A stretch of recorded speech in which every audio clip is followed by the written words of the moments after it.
welcome viewers. Again আমরা object oriented এর class already করছিলাম by using C++ programming language and আজকে আমরা একটা খুব important topic করব object oriented programming A, that is called constructor. So constructor আমরা last few videos থেকে আমরা C++ এর অনেকগুলো ভিডিওস করছি and পরে আমরা অনেক সিরিজ অফ ভিডিওসটাকে আমরা কমপ্লিট করব এবং তোমরা এই সিরিজটাকে পরপর দেখতে থাকো। তাই হোপ তোমাদের যদি সিরিজগুলোকে পরপর দেখতে থাকো এবং ক্লাসেসগুলো রেগুলারলি বেসিসে করতে থাকো তাহলে C++টা আই হোপ তোমাদের কোনো প্রবলেম হবে না। আর আমাদের ভিডিওটা এন্টায়ারলি দেখবে, যদি এন্টায়ারলি দেখে তোমাদের কোনো প্রশ্ন থাকে অবশ্যই কমেন্ট সেকশনে গিয়ে কমেন্ট করবে এবং কিছু জানার থাকলে বা অবশ্যই কমেন্ট সেকশনে জানাতে পারো। আর আমাদের ভিডিওটা কেমন লাগলো অবশ্যই তোমরা কমেন্ট সেকশনে অবশ্যই জানাবে। অ্যান্ড নাও এখানে constructor is a special member functions. Normally আমরা আগের দিন ক্লাস এন্ড অবজেক্টের ভিডিওটা করেছি, সো ক্লাস এন্ড অবজেক্টের ভিডিওটা না দেখা হয়ে থাকলে আই বাটনে ক্লিক করবে এবং ক্লাস আর অবজেক্টের ভিডিওটা অবশ্যই দেখে নেবে, তাহলে কনস্ট্রাক্টরটা বুঝতে তোমাদের সুবিধা হবে। So constructor is nothing but a special member functions. তো আমরা already data member and member ফাংশনের আইসোলেশনটা করেছি। তো কনস্ট্রাক্টর একটা স্পেশাল মেম্বার ফাংশন, যে মেম্বার ফাংশনটা অবজেক্ট ইনস্ট্যান্সিয়েট হওয়ার সাথে সাথে সেই মেম্বার ফাংশনটা অটোমেটিক্যালি কল হয় এবং যাকে আলাদা করে মেম্বার অ্যাক্সেস অপারেটর দিয়ে ইনভোক করতে হয় না। কনস্ট্রাক্টর এই মেম্বার ফাংশনসগুলোর বেসিক্যালি কাজ হচ্ছে ডেটা মেম্বারকে ইনিশিয়ালাইজ করা বা ডেটা মেম্বারের মধ্যে ভ্যালু ইনিশিয়ালাইজ করা। অর্থাৎ আমি যে এই কথাগুলো বললাম এই কথাগুলো খুবই থিওরিটিক্যাল অ্যাসপেক্ট হয়ে গেল এবং জিনিসটা দেখতে গেলে বা বুঝতে গেলে আমাদের একটা এক্সাম্পল নিয়ে বুঝতে হবে যে কি কনস্ট্রাক্টর। অ্যান্ড শেষে আমরা ভিডিওটার শেষে কনস্ট্রাক্টরের লিমিটেশন নিয়ে আলোচনা করব যে কনস্ট্রাক্টর কি পারে কি পারে না। And that is very important, কারণ কনস্ট্রাক্টর দিয়ে আমরা আর জেনারেল নর্মাল মেম্বার ফাংশনস এর মতো কিন্তু কনস্ট্রাক্টর নয়। তো সেই নর্মাল মেম্বার ফাংশন এন্ড কনস্ট্রাক্টরের মধ্যে পার্থক্যটা কোথায় সেটা আমরা ভিডিওর এন্ডে অবশ্যই ডিসকাস করব। নাও কনস্ট্রাক্টরটাকে এক্সাম্পল হিসেবে আমরা দেখতে গেলে আবার আমরা ডিসটেন্সের এক্সাম্পলটা নেব। সো আমরা একটা ক্লাস তৈরি করব, ক্লাস ডিসটেন্স। নাও সেক্ষেত্রে আমরা এখানে তৈরি করব ইন্ট ফিট, অর্থাৎ এটাকে প্রাইভেট ডিক্লেয়ার করব, int fit float inches, right? now এবার আমরা ডিক্লেয়ার করলাম পাবলিক। এখানে কনস্ট্রাক্টরের বেসিক ক্যারেক্টারিস্টিক্স এর মধ্যে আরেকটা ক্যারেক্টারিস্টিক্স হচ্ছে গিয়ে constructor name and class name must be same. So এই মেম্বার ফাংশন যেটা ডিক্লেয়ার করব and constructor name and class name must be same. So এখানে কিছু রেস্ট্রিকশনস গুলোকে আমি এই প্রবলেমটাকে ডিফাইন করার সাথে সাথে রেস্ট্রিকশনস গুলোকেও বলতে পারি। এক, it should be public, it should be public, অর্থাৎ কনস্ট্রাক্টরটা অবশ্যই পাবলিক হতে হবে, কনস্ট্রাক্টরটা প্রাইভেটের মধ্যে থাকলে হবে না। সো অ্যাক্সেস স্পেসিফিকেশনে constructor should be public, right? And কনস্ট্রাক্টরের মধ্যে আমরা কি বলবো, নাম্বার 2 কনস্ট্রেন্ট হচ্ছে গিয়ে class name and constructor name are same. Class name আর কনস্ট্রাক্টরের নামটা সেম হয়, তাহলে এখানে আমরা say distance, so this is a function, so this is a member function, so this is a constructor. নাও আমরা এখানে কি করেছি যে ডেটা মেম্বার গুলোকে ইনিশিয়ালাইজ করতে সাহায্য করে কনস্ট্রাক্টর বলেছিলাম।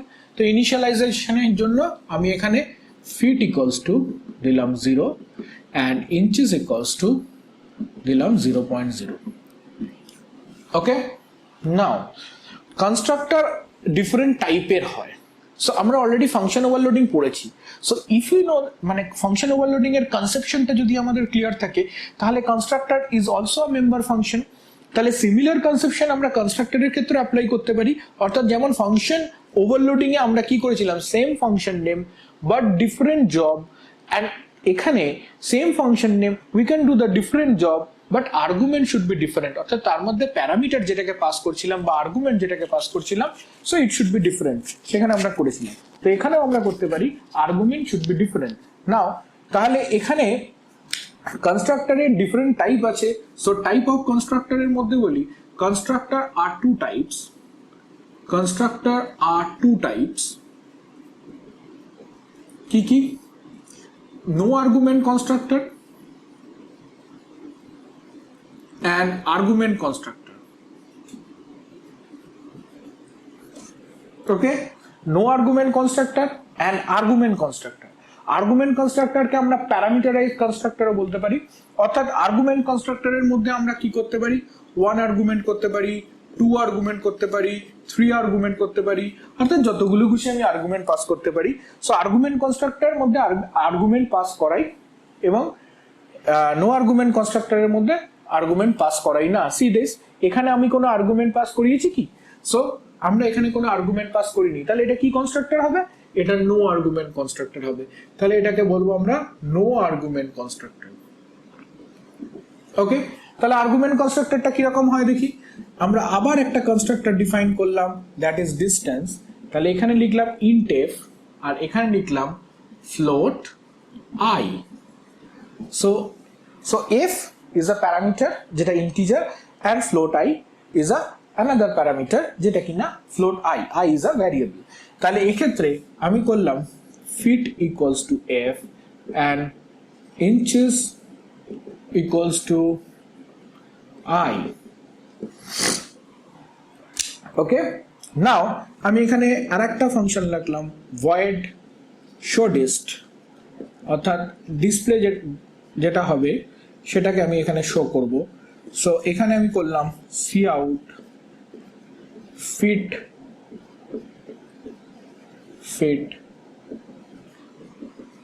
inches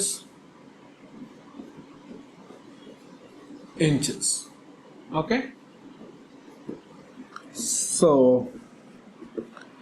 this is what is called class। তাহলে এখানে আমরা ক্লাস করলাম। তাহলে এখানে দেখলাম constructor should be public। okay, constructor should be public। now constructor class name and constructor name are the same।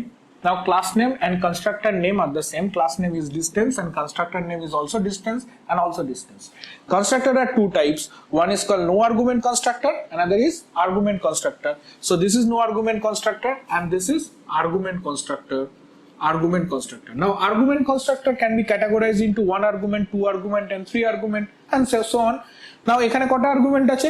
1 2। তাহলে এটা কত argument constructor? It's a 2 argument constructor, right?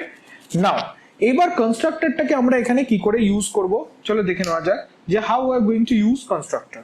Now suppose এখানে আমরা we declare a void main. Suppose এখানে we declare a void main. So this is the main function, যে main ফাংশনটা আমার কনস্ট্রাক্টরটাকে call করতে হেল্প করবে। তাহলে ভয়েড মেনে আমরা কি করছি? কনস্ট্রাক্টরকে কল করছি, তো ডিসটেন্স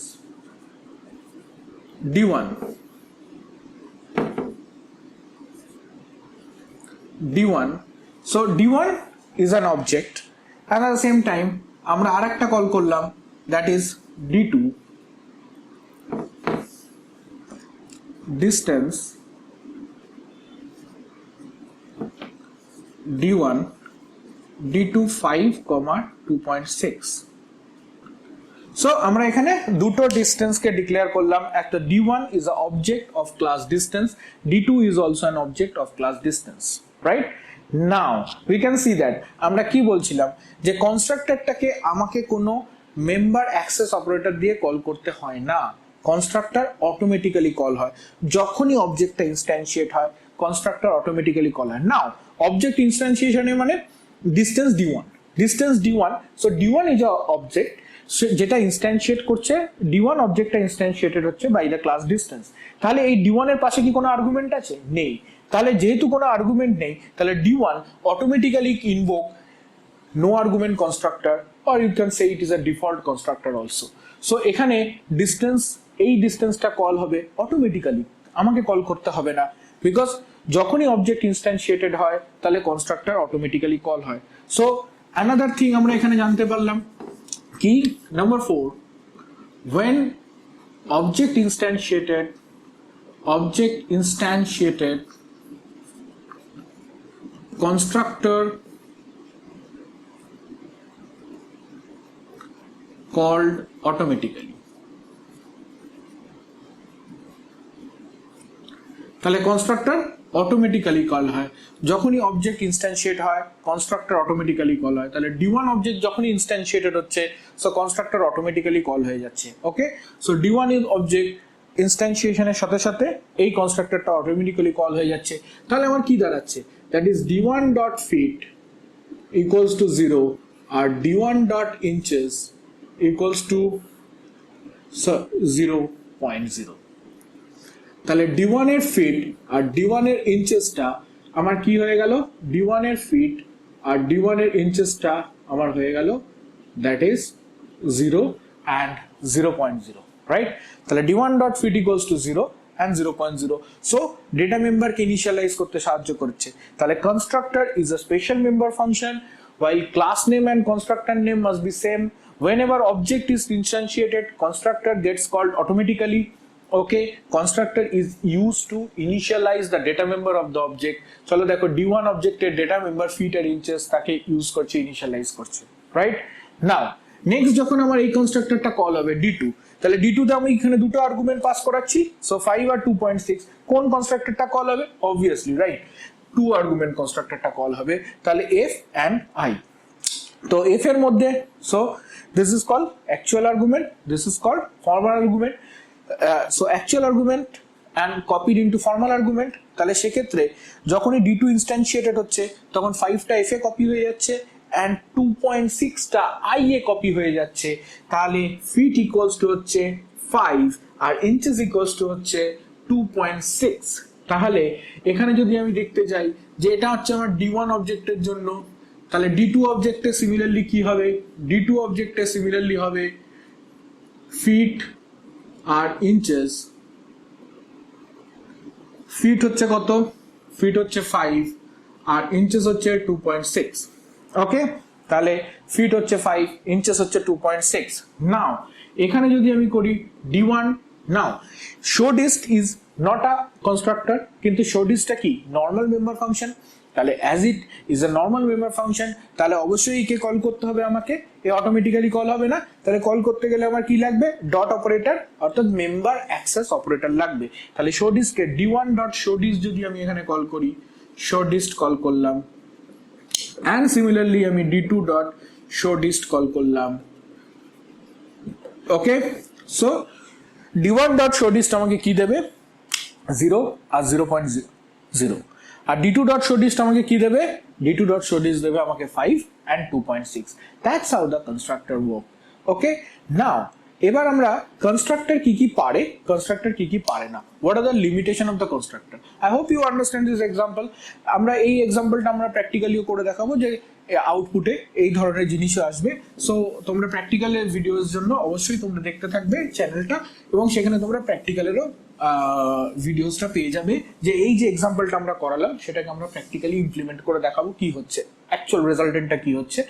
ওকে, নাও কি কনস্ট্রাক্টর পারে কি কনস্ট্রাক্টর পারে না। তো প্রথম কথা, constructor should be public. So কিছু পয়েন্ট রিমেম্বার করে রাখতে হবে কনস্ট্রাক্টরের জন্য। Constructor should be public, so constructor should be public. তো কনস্ট্রাক্টরটাকে আমি কখনোই প্রাইভেট ডিক্লেয়ার করতে পারবো না, কারণ কনস্ট্রাক্টর অটোমেটিক্যালি কল হয়, অবজেক্ট ইনস্ট্যান্সিয়েট হয় মেন, আর মেন হচ্ছে ক্লাসের বাইরে। তাহলে কনস্ট্রাক্টর ক্লাসের বাইরে অটোমেটিক্যালি কল করতে গেলে ওকে পাবলিক তো রাখতেই হবে। তাহলে যখনই অবজেক্টকে ইনস্ট্যান্সিয়েট করছি that is outside of the class, so সেই জন্য কনস্ট্রাক্টরটাকে আমাকে পাবলিক রাখতেই হবে যাতে ও অটোমেটিক্যালি কল হয়। Now the number 2 point, a very important point, constructor কোনো ভ্যালু রিটার্ন করে না। সে আমি কনস্ট্রাক্টরের আগে কোনো ভয়েড রিটার্ন টাইপও দিতে পারবো না, আমি কনস্ট্রাক্টরের আগে ইন্ট রিটার্ন টাইপও দিতে পারবো না। So constructor will not return any value. তাহলে constructor will not return any value. Now see this, constructor is a member function. আমি প্রথমেই বলেছিলাম ভিডিও শুরুতে যে constructor is a member function. তাহলে নর্মাল মেম্বার ফাংশন কিন্তু রিটার্ন করে, নর্মাল মেম্বার ফাংশনের রিটার্ন টাইপ থাকে। যদি সে কিছু রিটার্ন না করে তাহলে রিটার্ন টাইপ হিসেবে ভয়েড থাকে, যেমন ভয়েড showDist ছিল। কিন্তু কনস্ট্রাক্টরের কোনো রিটার্ন টাইপ থাকে না। Constructor do not have any return type. Okay, it only use to initialise the data member of an object. যখনই অবজেক্ট তৈরি হচ্ছে সেই অবজেক্টের ডেটা মেম্বারদের ইনিশিয়ালাইজ করতে সাহায্য করছে constructor. Okay, and constructor, the next thing, constructor cannot inherited.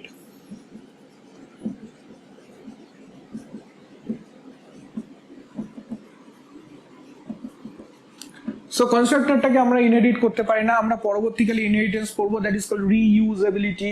And ইনহেরিটেন্সের মধ্যে আমরা সেখানে দেখবো যে নর্মাল ফাংশনস গুলোকে মেথড ওভাররাইডিং করতে পারি, কনস্ট্রাক্টর ওভাররাইডিং করতে পারি, কিন্তু কনস্ট্রাক্টরটাকে ইনহেরিট করা যায় না। অর্থাৎ আমি পার্টিকুলার ক্লাস থেকে নর্মাল ক্লাসের মধ্যে কনস্ট্রাক্টরটা ইনহেরিটেড হয় না। And the next thing is very important, যে constructor cannot be virtual. Constructor cannot virtual. আমরা আমাদের পরবর্তীকালে ভার্চুয়ালও পড়বো, ভার্চুয়াল ফাংশনস পড়বো,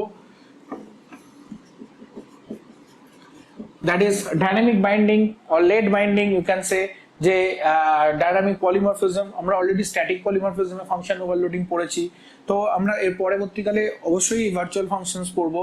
তো ভার্চুয়াল ফাংশনস আমরা দেখতে পাবো যে সেখানে ডাইনামিক্যালি কি করে অ্যালোকেশন হয়, লেট বাইন্ডিংটা কিভাবে হয়। So constructor cannot be a virtual, constructor কিন্তু ভার্চুয়াল হতে পারে না। নর্মাল ফাংশনস কিন্তু ভার্চুয়াল হতে পারে, বাট কনস্ট্রাক্টর ভার্চুয়াল হবে না। ইন জেনারেল যে কোনো ফাংশনসকে আমি ভার্চুয়াল হিসেবে ডিক্লেয়ার করতে পারি, তবে ভার্চুয়ালের কিছু কনস্ট্রেন্ট আছে, ভার্চুয়ালের কিছু লিমিটেশন আছে, কিন্তু constructor cannot be a virtual. Okay,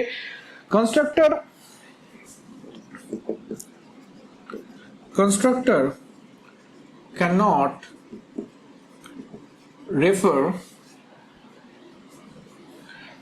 constructor के cannot refer by its address, by its address। তো আমি নর্মালি কনস্ট্রাক্টরকে তার অ্যাড্রেস দিয়ে রেফার করতে পারি না। ওকে, কনস্ট্রাক্টরকে আমি কোনো অ্যাড্রেস দিয়ে পার্টিকুলারলি রেফার করতে পারি না, বাট একটা ফাংশনকে আমরা অ্যাড্রেস দিয়ে রেফার করতে পারি। So in general as a whole যদি শর্ট অ্যান্ড ক্রিপস করে আমরা বলে দিই যে constructor is a special member function, it is also a member function. The class name equals to constructor name. Whenever the object is instantiated, the constructor gets called automatically. The constructor used to initialize the data member of an object, and constructor should be public. Constructor is not going to return any value.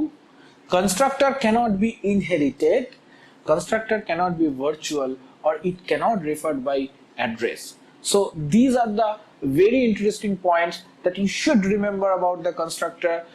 And constructor is a very important part of object oriented programming, so you should know about the constructor. So in case of C++, there may be a default constructor, and constructor and default constructor থাকতে পারে। এবার এছাড়াও আমরা normal constructor define করতে পারি। So I hope যে আমি কনস্ট্রাক্টরের এই লাস্টে ক্রিপস বা জিসটাকে আমরা মনে রেখে কনস্ট্রাক্টরের পয়েন্টস গুলো আরো ইলাবোরেট আরো ডেসক্রিপটিভ ভাবে আমরা পড়তে পারি। So if any questions then just write in the comment box, and যদি আরো তোমাদের কিছু সাজেশনস থাকে তো কমেন্ট বক্সে অবশ্যই জানাতে পারো। যদি কিছু জানার থাকে সেটাও কমেন্ট বক্সে জানাতে পারো, আমরা আমাদের সাধ্যমতো তোমাদের কাছে পৌঁছে দেওয়ার চেষ্টা করব। ভিডিওসগুলো দেখতে থাকো, আর যদি ভালো লাগে অবশ্যই লাইক, শেয়ার অ্যান্ড সাবস্ক্রাইব, যদি না অলরেডি সাবস্ক্রাইব করা হয়ে গিয়ে থাকে। আমরা অনেক সাপোর্ট পাচ্ছি, অ্যান্ড এটা এডুকেশনাল চ্যানেল, এবং অবশ্যই তোমাদের আরো অনেক সাপোর্টের আমার দরকার, যাতে এডুকেশনটাকে আমরা স্প্রেড করতে পারি। So thank you for watching and keep watching.